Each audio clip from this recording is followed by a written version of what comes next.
Hey, it's Bob Nagan, and in this episode of Real Retail TV, we are going to explore the good chicken rule.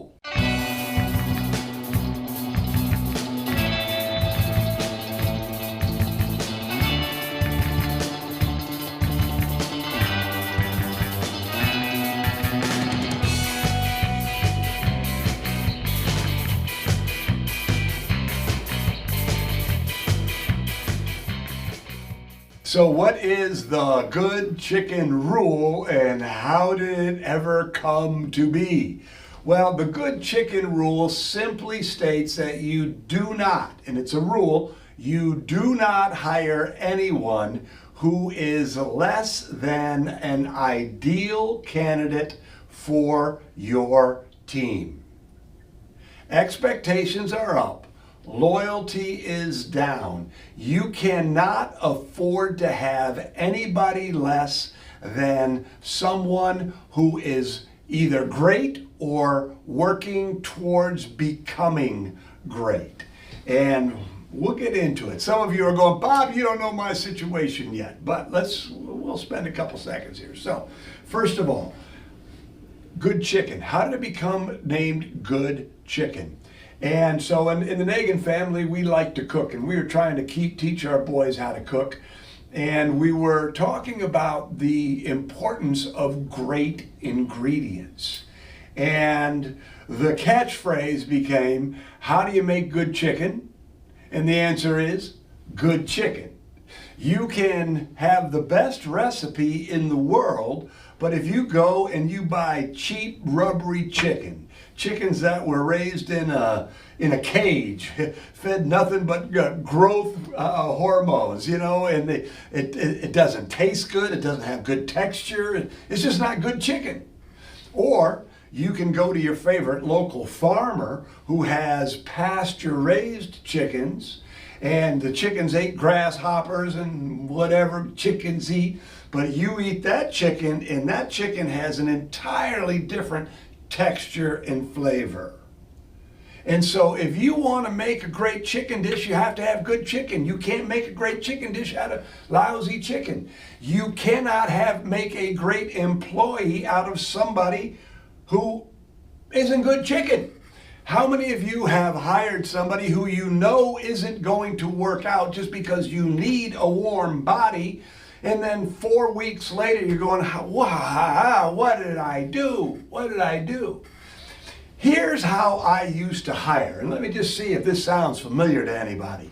So if somebody quit on a Thursday and I needed floor coverage on a Saturday, I'd put an orange and black sign in the window. That sign said, help wanted. First person who came in the door, stick a mirror under their nose. If they fogged it up, it meant that they were breathing. If they were breathing, it meant that they were alive. If they were alive, they were hired. And if they showed up 2 weeks in a row, every day on time, they became assistant manager. Now, I tell that little joke, story, bit, whatever you want to call it, whenever I talk about staff development when I'm speaking live, and it always elicits a big laugh.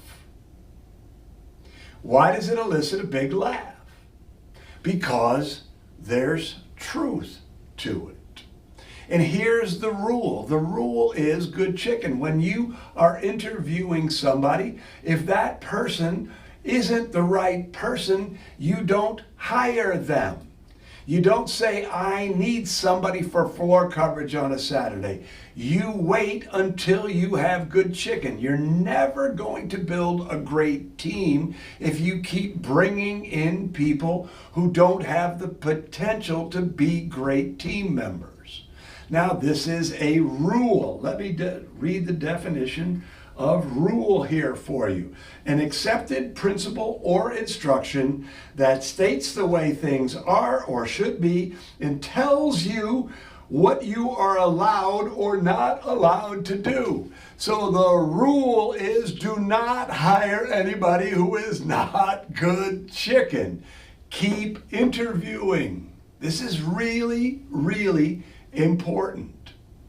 Because if you just hire somebody because you need a warm body on the floor, you are never going to get out of the weeds. You're always going to be putting out fires. You're always going to be dealing with their BS. You're always going to be frustrated because they're not what you know you should and could have. So the rule is, when you're sitting across from somebody and interviewing them, you're thinking to yourself, is this person good chicken? And if they're not good chicken, you don't hire them. So, I know, let me just answer this objection up front, because I hear this all the time. Bob, but you don't know what I'm up against. The labor market is tight. I can't find good people. I need bodies, even if they're warm bodies. And I'm going to quickly try to dispel that mentality, that belief. There are lots and lots of great people working right now. Unemployment's at an all-time low. So the idea that people don't want to work is just a misnomer.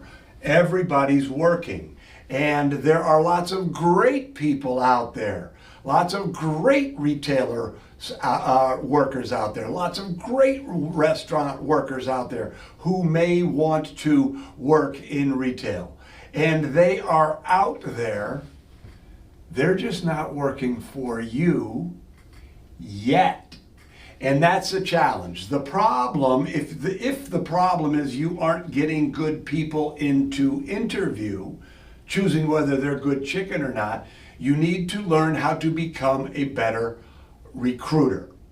And if you don't know how to become a better recruiter, the investment in the retail mastery system is worth it to you, because once you have the retail mastery system, you will learn how to write a red hot help wanted ad.